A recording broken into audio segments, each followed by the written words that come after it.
We are live now. Welcome back to middle education. देखिए students, मैं class 9 science का एक वीडियो बनाता हूं। उसमें एक स्टूडेंट से कमेंट आता है कि सर आप 2025 के परीक्षा अध्ययन से बता रहे हैं, मुझे प्लीज 26 का प्रोवाइड करा दीजिए।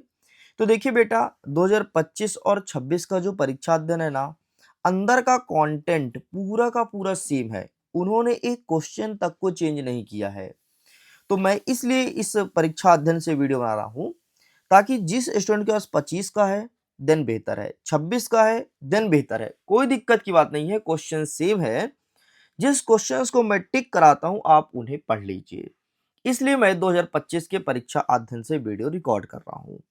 तो चलिए स्टूडेंट्स, हम फटाफट कवर अप करते हैं क्लास 9th साइंस का वे सभी क्वेश्चंस जो हमारे एग्जाम में देखने को मिलेगा। ऑलरेडी हमने सारे चैप्टर्स को कवर कर दिया है।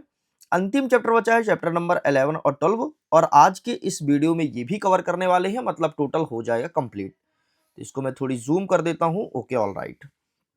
चैप्टर नंबर 11 कहता है कि ध्वनि, और यहां से आएगा 5 नंबर का। तो इसके लिए हम जाते हैं पेज नंबर 98 में, एंड ये रहा है आपके सामने पेज नंबर 98। ऑल राइट, यहां से क्वेश्चन स्टार्ट होता है। तो आइए फटाफट देखते हैं कौन कौन से क्वेश्चन हमारे एग्जाम में देखने को मिलेगा। सबसे पहले आपको प्रिपेयर करना है कि आपके विद्यालय की घंटी की ध्वनि कैसे उत्पन्न होती है। आपने देखा होगा कि जब विद्यालय में काम वाले घंटी को बजाते हैं, है ना, ऐसे साउंड मारते हैं, तो वो एक कंपन टाइप से निकलता है ना, कई सारे वेव्स निकलते हैं। तो ये दोलन के रूप में जो तरंग है वो चलती है। बस इतना ध्यान रखना है, ठीक है। बाकी मेनली क्वेश्चन यहां से शुरू होता है, अवश्रव्य और श्रव्य ध्वनि में अंतर बताइए। तो अवश्रव्य किसे कहते हैं? जिसकी आवृत्ति जो है 20 हर्ट्ज से कम होती है उसे अवश्रव्य कहते हैं, और अगर 20 हर्ट्ज से लेकर के 20,000 हर्ट्ज के बीच हो उसे श्रव्य कहते हैं। एंड इसके कुछ एग्जांपल्स यहाँ पर मेंशन है। नेक्स्ट आपको प्रिपेयर करना है। अच्छा ध्यान सुन लो, यहाँ से ना मोस्टली बड़े वाले क्वेश्चंस आएंगे, ठीक है। तो छोटे वाले क्वेश्चंस में ज्यादा बताऊंगा नहीं। देखो लघुत्तरी में सीधे बताने लगा तुम्हें, ठीक है।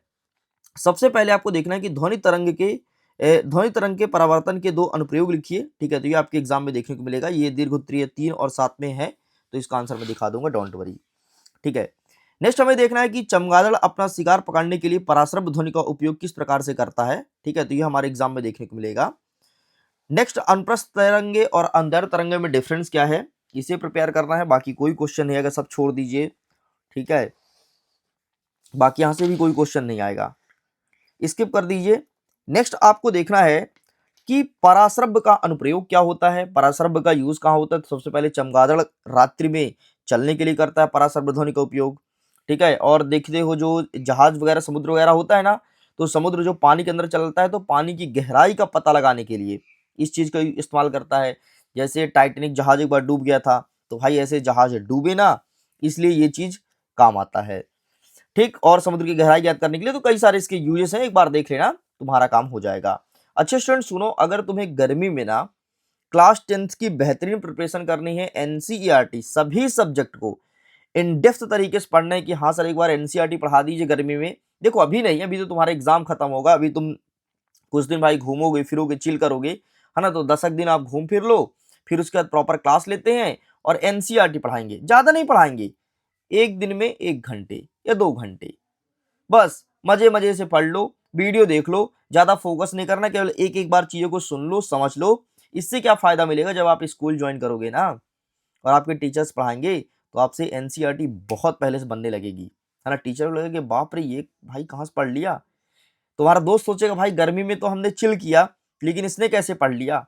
तो ओवरऑल तुम्हारे 10th में बहुत अच्छे परसेंटेज बन जाएंगे। तो अगर तुम्हें पढ़ना है, अगर पढ़ना चाहते हो, इंटरेस्टेड हो, तो प्लीज कमेंट में लिख करके बताना जरूर, और चैनल को सब्सक्राइब कर रखना, ताकि जल्द ही क्लासेस आए तो उसका हर एक नोटिफिकेशन तुम तक पहुंचे। और बहुत ही कम प्राइस में रखेंगे, देखो यूट्यूब पे नहीं रखेंगे, है ना। बहुत सारे बच्चे कह रहे थे सर इसे फ्री कर दीजिए। देखो बेटा, अगर मैं यूट्यूब पे रखूंगा ना, तो सारे बच्चे हल्के मिलेंगे उसे, बोलेंगे हाँ ठीक है पढ़ लेंगे, आज नहीं तो कल पढ़ लेंगे। लेकिन जब मैं आपको पेड कोर्स में लेकर के आऊंगा ना, तो मैं डेली टास्क भी दूंगा आपको कि ये करना है। मैं कुछ क्वेश्चन भी पूछा करूंगा बीच बीच में, तो काफी ओवरऑल जो माहौल बनेगा ना, वहां पर लिमिटेड स्टूडेंट्स रहेंगे, पढ़ने वाले स्टूडेंट्स रहेंगे। तो पढ़ने वाले स्टूडेंट्स जब वीडियो देखेंगे, तो वो वाकई सीरियस होकर पढ़ेंगे। और सीरियस होकर पढ़ेंगे तो उनको हम डेली टास्क दिया करेंगे, बेटा आज ये कर लेना वो कर लेना, अरे मजेदार तरीके से, कोई ऐसा बोझ नहीं डालेंगे अभी से कि अरे बोझ डाल दिए सर अभी से पढ़ना, नहीं नहीं नहीं, आराम से सीखेंगे, है ना। तो ये सब चीज करने वाले हैं।